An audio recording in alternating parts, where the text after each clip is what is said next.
નમસ્કાર બાળકો, હવે તમે અત્યાર સુધી જે દાખલા જોયા એ દાખલામાં તમને ઘણીવાર કન્ફ્યુઝન બી થતું હશે કે અમુક વખત આપણે સમયગાળામાં પછી એ સરેરાશ ઝડપ હોય તો ભલે, સરેરાશ વેગ હોય તો ભલે, અમુક વખત બંનેમાં છેદમાં સમયગાળામાં સમયનો સરવાળો કરીએ છીએ અને અમુક વખત બાદબાકી કરીએ છીએ.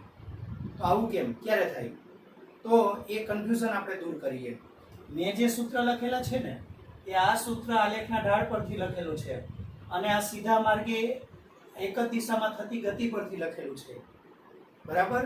પણ આપણે એક કોમન વાત યાદ રાખીએ કે તમારે સમયગાળા માટે હંમેશા સરેરાશ ઝડપમાં હંમેશા સરવાળો થાય ને આમાં બાદબાકી થાય એ સ્ટ્રિક્ટલી ફોલો નહીં થાય. આ તો એક ઘટનાને ધ્યાનમાં લઈ અને સૂત્ર લખેલા છે આપણે. આ આલેખના ઢાળ પરથી લખેલું છે આ સૂત્ર અને આ સીધા માર્ગે થતી ગતિ પરથી. એના કરતાં બેટર છે તમે આ જ યાદ રાખો, પથ લંબાઈ છેદમાં સમયગાળો અને આમાં સ્થાનાંતર ભાગ્યા સમયગાળો. હવે સમયગાળામાં આ બંનેમાં ઘણી વખત સરવાળો થશે અને ઘણી વખત બાદબાકી. એ આપણે ક્લેરિફાઈ કરીએ. ક્યારે? ધારો કે કોઈ એક વાહન ઉગમ બિંદુ O થી ગતિ શરૂ કરે છે અને ધન x અક્ષની દિશામાં ગતિ કરે છે. ચાલો, O અમુક બિંદુ લઈ લો, P, Q અને R. ચાલો, ધારો કે આ યામ તમને x0 દેખાય છે, આ યામ x20 અંતર મીટરમાં છે અને આ બિંદુને અનુરૂપ ધારો કે x50 અને આ તમારા ધારો કે 70 અને આ બિંદુએ અનુક્રમે ઉગમ બિંદુથી ગતિ શરૂ કરી હતી એટલે t બરાબર 0. આ બિંદુએ એ 5મી સેકન્ડે હતું, 5મી સેકન્ડે કોણ આ બિંદુએ. હવે ધારો કે આ બિંદુએ 8મી સેકન્ડે અને આ બિંદુએ તે 10મી સેકન્ડે પહોંચે છે. ચાલો, હવે આપણે શું કરવાનું છે? સરવાળો કરવો, બાદબાકી, હમણાં ખ્યાલ તમને આવી જશે. ચાલો, પહેલી ઘટના O થી R, O થી R ની મુસાફરી માટે. ચાલો, O થી R ની મુસાફરી માટે. હવે O થી R ની મુસાફરી માટે તમારે આ બંને વસ્તુ શોધવાની. O થી R, તો તમારે O થી R સુધીનું પથ લંબાઈ અને સ્થાનાંતર શોધવાની. એક જ દિશામાં ગતિ છે. ચાલો, તો પથ લંબાઈ. તો પથ લંબાઈ એટલે આપણને ખબર છે કે O થી R સુધી કાપેલું કુલ અંતર. યામ જુઓ, આ x0 અને x70, તો O થી R વચ્ચે કાપેલું અંતર 70 મીટર કહેવાય. અહીંયા જો 10 હોત ને 10, તો O થી R વચ્ચે કાપેલું અંતર 10 અને 70 વચ્ચે 60 કાપા આવે તો 60 કહેવાય. પણ અહીંયા 0 છે એટલે એ તમારું 70 મીટર કહેવાય, કાપેલું કુલ અંતર. હવે સ્થાનાંતર. ચાલો, તો સ્થાનાંતર એટલે આપને ખબર છે અંતિમ સ્થાન. ચાલો, અંતિમ સ્થાન એટલે તમારું કયું બિંદુ? R, કારણ કે અંતિમ સ્થાન એટલે તમારું R બિંદુ કહેવાય. એટલે અંતિમ સ્થાન એટલે તમારે R ના યામ લેવાના છે. એટલે x of R માઇનસ પ્રારંભિક સ્થાન. પ્રારંભિક સ્થાન એટલે તમારું કયું બિંદુ હતું? O. એટલે તમારે કોના યામ લેવાના છે? O ના યામ. xr minus xo. ચાલો, xr કેટલું? 70 માઇનસ xo કેટલું? 0. તો એક જ દિશામાં ગતિ છે એટલે તમને પથ લંબાઈ અને સ્થાનાંતર એક સમાન મળે છે. હવે સરેરાશ વેગ લઈ લઈએ. ચાલો, સરેરાશ વેગ અને ઝડપ. તો સરેરાશ વેગ એટલે આપણને ખબર છે કે સ્થાનાંતર ભાગ્યા સમયગાળો. હમણાં તમને બધું જ ખ્યાલ આવશે, સમયગાળો કેટલો લેવો, કયો લેવો, બધું જ ખ્યાલ આવશે. ચાલો, સ્થાનાંતર તમને મળે છે 70 અને સમયગાળો, ચાલો સમયગાળો એ તમને કેટલો મળ્યો? સમયગાળો જુઓ, 0 થી r વચ્ચેની મુસાફરી એટલે આથી આ સમયગાળો. દાખલા તરીકે તમે સવારના 8 વાગ્યાથી 12 વાગ્યા સુધી કામ કરતા હોય તો તમે કેટલા સમયગાળા દરમિયાન કામ કર્યું કહેવાય? 12 - 8, 4 કલાક. તો અહીં સમયગાળો 10 સેકન્ડ અને આ 0 એટલે 0 સેકન્ડથી 10 સેકન્ડ વચ્ચેની મુસાફરી થાય છે. તો સમયગાળો તમારો આવે 10 સેકન્ડ. ચાલો, તો આ તમને મળે છે 7 મીટર પર સેકન્ડ, બરાબર. અને સરેરાશ ઝડપ, ચાલો સરેરાશ ઝડપ માટે પથ લંબાઈ છેદમાં સમયગાળો, પથ લંબાઈ અને છેદમાં સમયગાળો. ચાલો, પથ લંબાઈ એ તમારી મળે છે 70 અને સમયગાળો તમને છે સમયગાળો. તો પથ લંબાઈ માટે સમયગાળો તો અહીંયા છે 10. ચાલો, અને બીજી એક વસ્તુ ધ્યાન રાખજો. ધારો કે કોઈ એક વાહન અર્ધવર્તુળાકાર માર્ગે વ્યાસાંતે આવેલા એક બિંદુથી બીજા બિંદુ સુધી જાય, અર્ધવર્તુળાકાર માર્ગે, અને ધારો કે એને 2 કલાક લાગે છે, 2 કલાક. તો હવે તમને સરેરાશ ઝડપમાં તમારે પથ લંબાઈ લેવી પડે. પથ લંબાઈ ભાગ્યા સમયગાળો એટલે પથ લંબાઈ. તો તમે અહીં સરેરાશ ઝડપ એમાં તમે પથ લંબાઈ લેશો, પથ લંબાઈ. અને પથ લંબાઈમાં તમે શું લેશો? અર્ધ પરિઘની લંબાઈ એટલે પાય r ભાગ્યા સમયગાળો. તો ત્યાં તમે સમયગાળો કેટલો લેશો? 2 કલાક. એટલે આ સૂત્રથી મળશે. હવે સરેરાશ વેગ શોધવું છે, સરેરાશ વેગ. ચાલો, તો સરેરાશ વેગ એટલે સ્થાનાંતર ભાગ્યા સમયગાળો, સ્થાનાંતર ભાગ્યા સમયગાળો. ચાલો, મળશે. હવે સ્થાનાંતર એટલે આપને ખબર છે પ્રારંભિક બિંદુ અને અંતિમ બિંદુ વચ્ચેનું સીધું અંતર. ધારો કે આની ત્રિજ્યા r હોય, r, તો સ્થાનાંતર એટલે 2r વ્યાસ. અને હવે સમયગાળો. તો ઘટના 2 નથી, ઘટના એકની એક જ છે. વાહન P થી Q માર્ગે જાય છે. આ જ ઘટનામાં આપણે ઓરિજિનલ માર્ગે જે માપ્યું તે પથ લંબાઈ અને સીધા માર્ગે માપ્યું તે તમારું સ્થાનાંતર. એટલે ઘટના એકની એક જ છે. એક જ ઘટનામાં આપણે માપનની 2 જુદી જુદી પદ્ધતિ ફોલો કરી. એક મૂળ માર્ગે અંતર માપ્યું તે પથ લંબાઈ અને એના પરથી મળે તે સરેરાશ ઝડપ, અને બીજું આપણે પ્રારંભિક અને અંતિમ બિંદુ વચ્ચેનું સીધું કે લઘુત્તમ અંતર માપ્યું તે સ્થાનાંતર. એટલે એના પરથી મળે તે સરેરાશ વેગ. પણ ઘટના એકની એક જ છે. એટલે અહીં પથ લંબાઈને અનુરૂપ જો સમયગાળો 2 કલાક હોય તો આ સ્થાનાંતરને અનુરૂપ સમયગાળો પણ 2 કલાક જ કહેવાય. એટલે આટલું યાદ રાખવાનું. ચાલો, તો હવે શું થશે?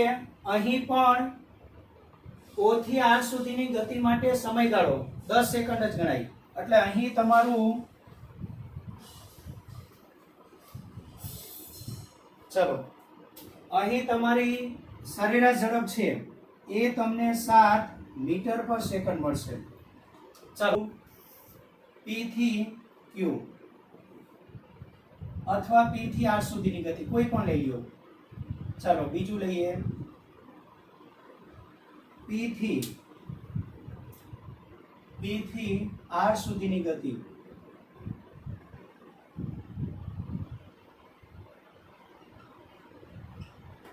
P થી R સુધીની ગતિ માટે. ચાલો, હવે આમાં તમારે પથ લંબાઈ શોધવાની છે, પથ લંબાઈ. ચાલો, પથ લંબાઈ.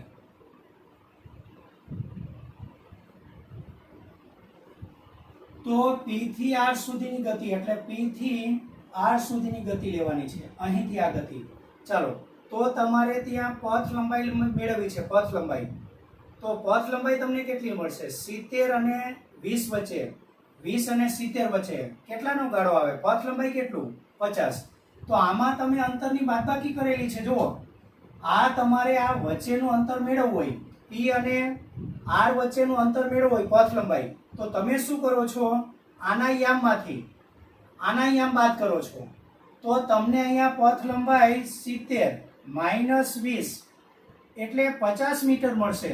તો આપણા સૂત્રમાં તો આપણે પ્લસ લખેલું છે, તો પ્લસ આપણે ક્યારે લખીએ છીએ, ઉગમ બિંદુથી સતત આગળ ને આગળ ગતિ થતી હોય ત્યારે. એટલે આપણે ત્યાં ઓ થી આગળની ગતિ હતી, પણ અહીં જો પી થી આર સુધીની ગતિ હોય તો આપણે પી થી આર વચ્ચેનું અંતર મેળવવું હોય, તો આ બિંદુના અહીંયા 20 હોય, આ 70 હોય, તો આ વચ્ચેનું અંતર કેટલું મળે, 70 માઇનસ 20 50 મળે કે નહીં? તો આટલું મળે.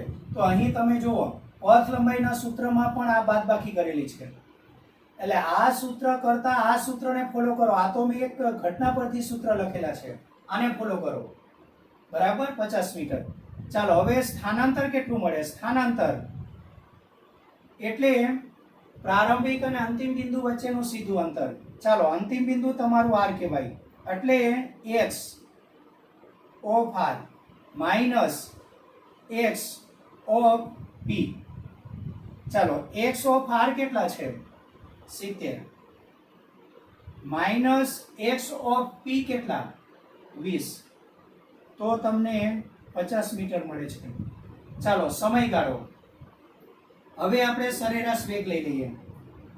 સરેરાશ વેગ સૂત્ર છે એટલે ફરીથી નહીં લખીએ. સરેરાશ વેગમાં સ્થાનાંતર, ચાલો સ્થાનાંતર કેટલું, 50, અને સમયગાળો r થી p વચ્ચેનો સમયગાળો જુઓ, r થી p એટલે p થી r વચ્ચેની ગતિ છે ને 5 થી 10 સેકન્ડ વચ્ચે થાય છે. એટલે સમયગાળો કેટલો લાગે, તો 5 થી 6 સેકન્ડ, એટલે 5 થી 6 વચ્ચે પહેલી સેકન્ડ, 6 થી 7 વચ્ચે બીજી સેકન્ડ, 7 થી 8 વચ્ચે ત્રીજી સેકન્ડ, 8 થી 9 વચ્ચે ચોથી સેકન્ડ, અને 9 થી 10 સેકન્ડ વચ્ચે પાંચમી સેકન્ડ. તો સમયગાળો 5 સેકન્ડ મળે છે કે નહીં?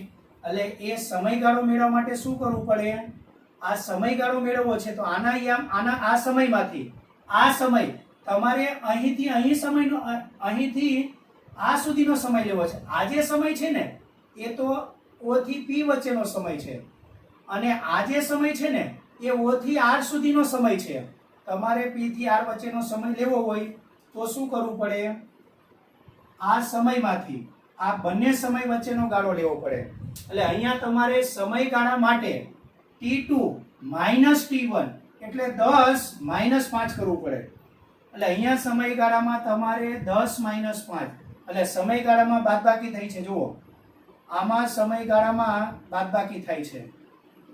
ચાલો તો 50 અને છેદમાં 10 માઇનસ 5, એટલે આ તમારો જવાબ આવશે 10.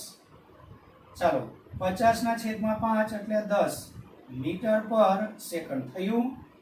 હવે સરેરાશ ઝડપ એનું સૂત્ર આપણે લખેલું છે નીચે.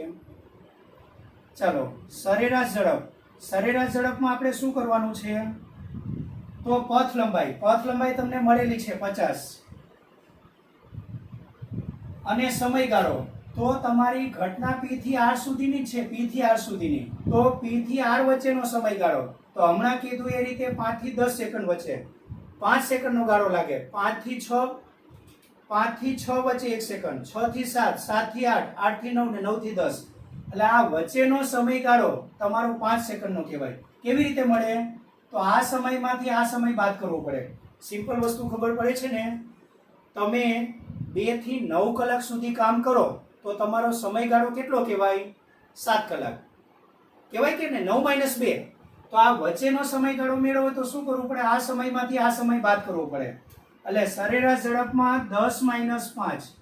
તો અહીંયા બી જુઓ સરેરાશ ઝડપમાં બી તમે બાદબાકી જ કરેલી છે, અહીંયા તો પ્લસ લખેલું છે. તો સમયગાળામાં ઘણી વખત પ્લસ પણ કરવું પડે અને ઘણી વખત માઇનસ પણ કરવું પડે. એ ડિપેન્ડન્ટ છે કયા બિંદુથી કઈ બિંદુ સુધીની ગતિ છે એના પર. તમારે વચ્ચેનો સમયગાળો મેળવવાનો હોય તો એના પરથી ખબર પડશે કે પ્લસ કરવું કે માઇનસ. હમણાં પ્લસ વાળી વાત પણ લઈ લેશું આપણે. ચાલો તો આ તમને મળે છે 10 મીટર પર સેકન્ડ. હવે આપણે ધારો કે P થી અથવા O થી લઈ લઈએ, O થી R પર જઈ અને P પર પાછા આવે, ત્રીજી ગતિ લઈએ. O થી P પર O થી R પર જઈ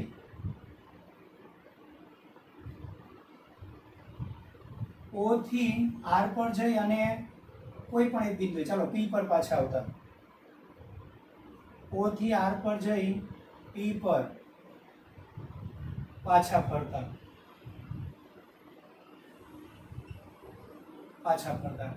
ચાલો હવે પથ લંબાઈ શોધીએ. હવે તમારે પથ લંબાઈ શોધવાની છે. ચાલો પથ લંબાઈ કેવી રીતે મળશે? તો તમારે O થી પહેલા R પર જવાનું છે. O થી R, ચાલો O થી R વચ્ચે જઈએ, O થી R, ત્યારે કેટલું અંતર કપાય છે જોવો જોઈએ. O થી R વચ્ચે 0 થી 70 વચ્ચે, એટલે 70 અને 0 વચ્ચે 70 મીટર કહેવાય.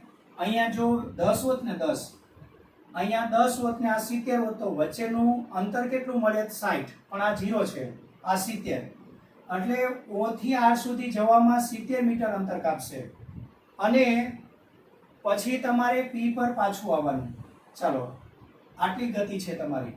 હવે R અને એટલે અહીંથી અહીંયા સુધીના અંતરને x1 કહું, ત્યાંથી અહીંયા સુધીના અંતરને x2. તો હવે તમારે પથ લંબાઈમાં શું કરવું પડે? અહીંથી આ અંતર છે x1 અને અહીંથી આ અંતર x2, બંનેનો સરવાળો કરવો પડે, એટલે x1 પ્લસ x2. પણ x1 મેળવવા માટે શું કરેલું છે? આ યામમાંથી આ યામ તો બાદ જ કરેલા છે, 70 માઇનસ 0 કર્યું. ચાલો x2 એટલે કયાથી કયા બિંદુ સુધીનું વચ્ચેનું અંતર? R થી P વચ્ચેનું અંતર. તો R થી P વચ્ચેનું અંતર મેળવવું છે, આ તમારું x2. તો x2 માં પાછી બાદબાકી જ થાય. આ 70 છે ને આ 20 અને 70 વચ્ચે કેટલું અંતર હોય? તો 20 અને 70 વચ્ચે 50 અંતર હોય. એટલે તમારે P અને R વચ્ચેનું અંતર મેળવવું તો શું કરવું પડે? આ અંતરમાંથી આ અંતર બાદ કરવું પડે. એટલે x2 મેળવવા માટે તમારે શું કરવું પડશે? 70 માઇનસ 20. ચાલો આમાં તમે કર્યું હતું 70 માઇનસ 0, એટલે 70 અને 70 માઇનસ 20 50, 7 ને 5 12, 120 મીટર. એટલે પથ લંબાઈ 120 મીટર.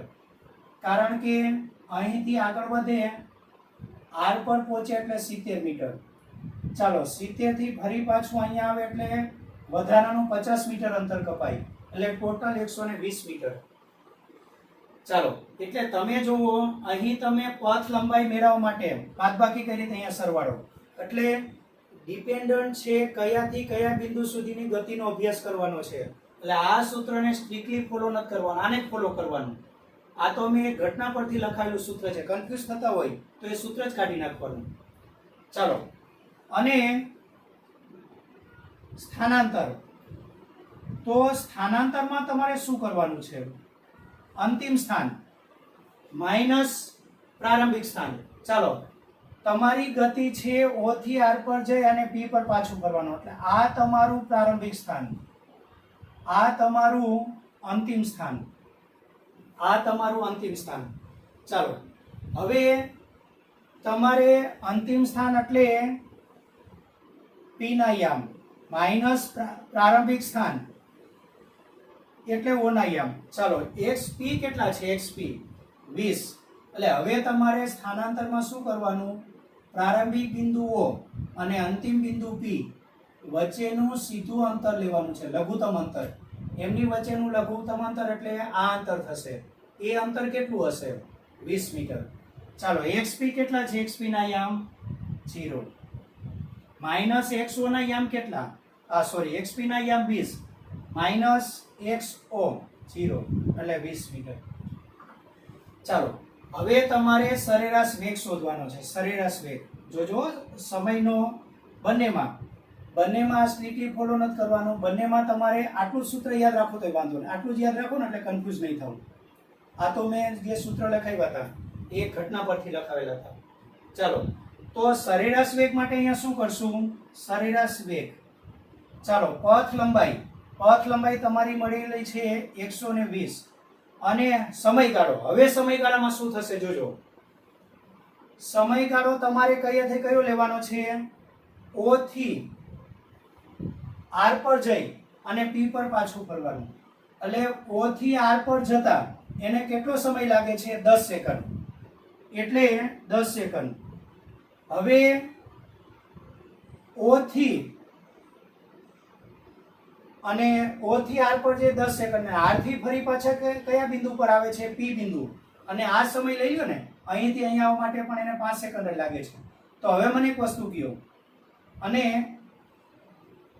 ઓ થી પી પર 5મી સેકન્ડે પહોંચે, ઓ થી ક્યુ પર 8મી સેકન્ડે, અને અહીંયા 10મી સેકન્ડે, અને ધારો કે ત્યાંથી ફરી પાછો પી પર આવે ત્યારે ધારો કે એને ટોટલ 15 સેકન્ડ લાગે છે. 15 સેકન્ડ ટોટલ 15 એટલે પહેલેથી. ચાલો હવે શું કરવાનું છે તમારે? સમય માપી લ્યો. ચાલો, એટલે એને આર થી પી પર પહોંચવા માટે 10મી સેકન્ડે અહીંયા હતો, તો આર થી પી પર પહોંચવા માટે એને કેટલો સમય લાગ્યો કહેવાય? ટોટલ 15. 15 ક્યાંથી? પહેલેથી એને 15 સેકન્ડ. બરાબર. હવે અહીંયાથી અહીંયા જો 10મી સેકન્ડે હોય તો અહીંથી અહીં પહોંચવા માટે કેટલો સમય લાગ્યો કહેવાય? 5 સેકન્ડ. ચાલો, હવે ટોટલ સમય નોંધી લ્યો. તો તમારે શું કરવાનું? ઓ થી આર સુધી જવા માટે કેટલો સમય લાગે છે? 10 સેકન્ડ. પ્લસ આર થી પી પર જવા માટે કેટલો સમય લાગે છે? 5 સેકન્ડ. તો અહીંયા તમે સમયનો સરવાળો કર્યો. હવે તમે અહીંયા 5 નહીં, ડાયરેક્ટ ઓ થી આર પર જઈને પી સુધી આવવા માટેનો કુલ સમય આપેલો હોત 15, તો ડાયરેક્ટ તમે અહીંયા 15 જ લખી દેત. બરાબર છે. પણ તમને અહીંયા કયો સમય આપેલો છે? આર થી પી સુધી પહોંચવાનો સમય 5 સેકન્ડ આપેલો છે ધારો કે. તો તમે શું કરો? ઓ થી આર સુધી પહોંચવા માટે સમયગાળો કેટલો લાગે છે? 10. અને આર થી પી સુધી પહોંચવા માટે સમયગાળો 5 સેકન્ડ. તો ટોટલ સમય કેટલો? તો અહીંથી આ પહોંચવા માટેનો સમય 10 પ્લસ અહીંથી આ 5. તો આમાં તમે સમયગાળાનો સરવાળો કર્યો. જુઓ, તો અહીં તમે T1 પ્લસ T2 કર્યું બંનેમાં. ચાલો, તો સરેરાશ વેગ 120 અને 15. ચાલો, એટલે 8 મીટર પર સેકન્ડ થશે આટલું. હવે સરેરાશ ઝડપ.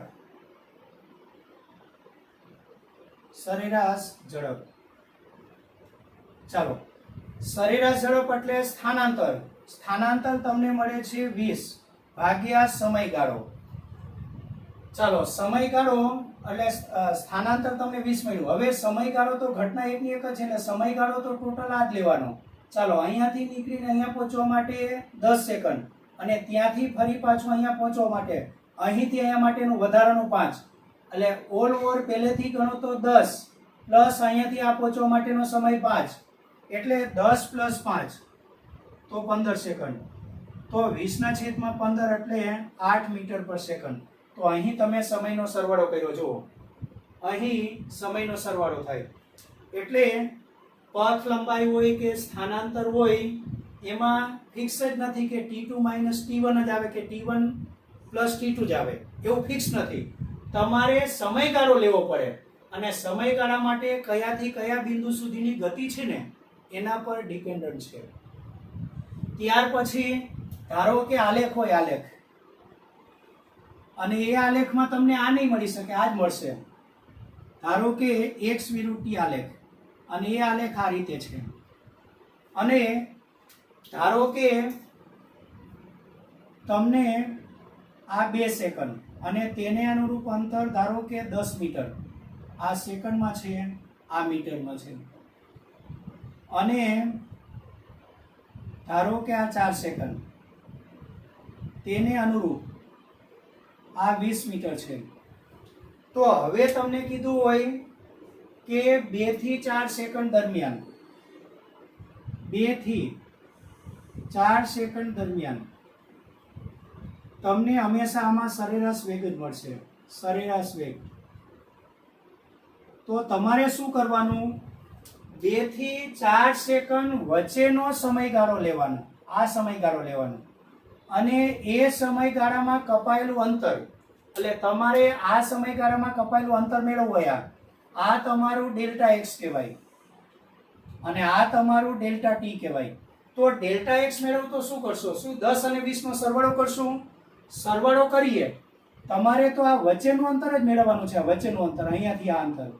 તો આ અંતર મેળવવા માટે તમે શું કરશો? 10 અને 20 વચ્ચે કેટલાનો ગાળો કહેવાય?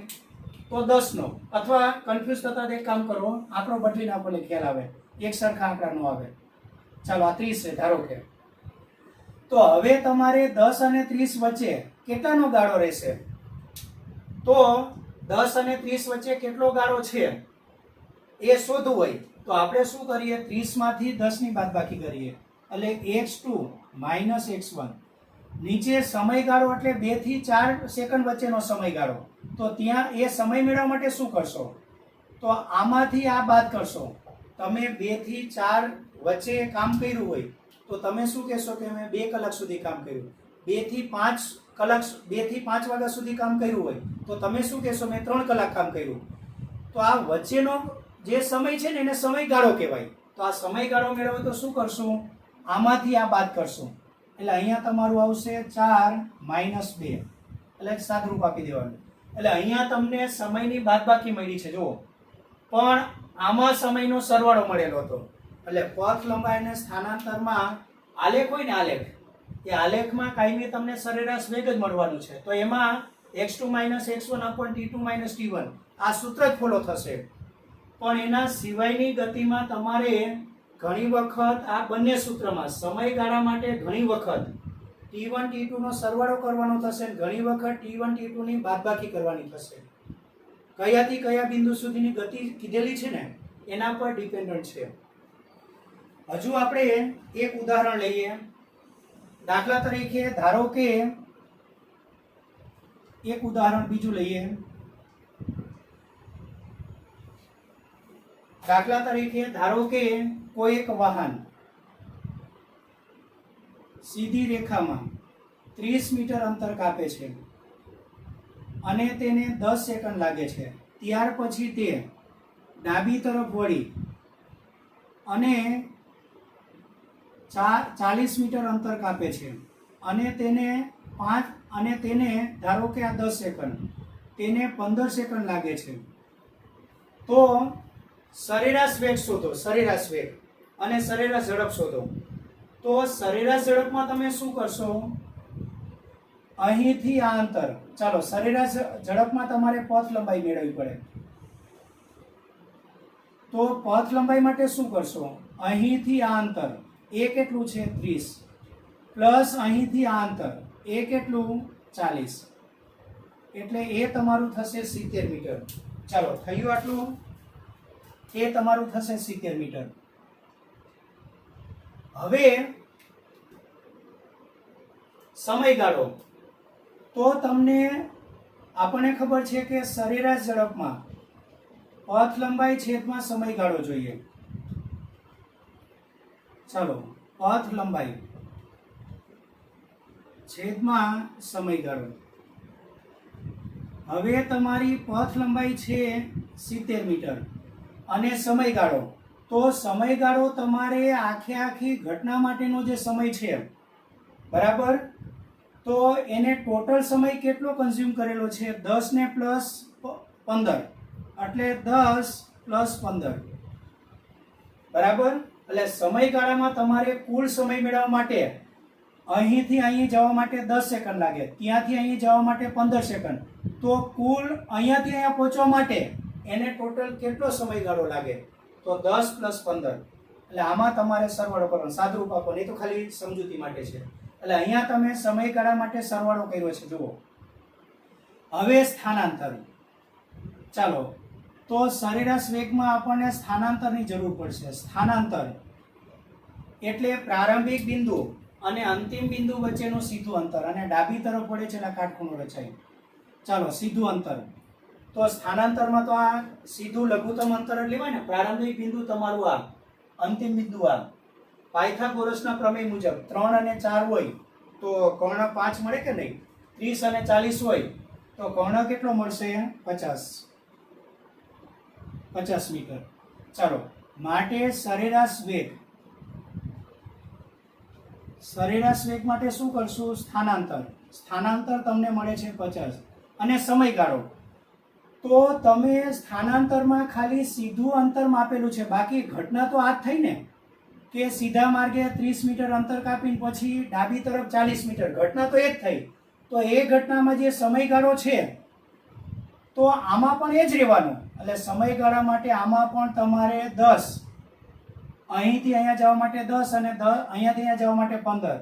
એટલે આખી ઘટનામાં લાગતો સમય એ તો બંનેમાં સેમ જ રહેવાનો. એટલે આ કેસમાં તમે જુઓ સમયગાળાનો સરવાળો થયો છે. એટલે સમયગાળામાં સ્ટ્રિક્ટલી ફોલો નથી કરવાનું કે આમાં T2 માઇનસ T1 જ આવે ને આમાં T1 પ્લસ T2 આવે, એવું નહીં. સમયગાળો કયાથી કયા બિંદુ સુધીની ગતિ છે અથવા કઈ રીતની ગતિ છે એના પર ડિપેન્ડન્ટ છે. ઘણી વખત સમયગાળામાં તમારે સરવાળો આવશે, ઘણી વખત બાદબાકી પણ આવશે. એ તમને આના પરથી સમજાઈ જશે. છતાંય કંઈ કન્ફ્યુઝ હોય તો મને પૂછી લેવું.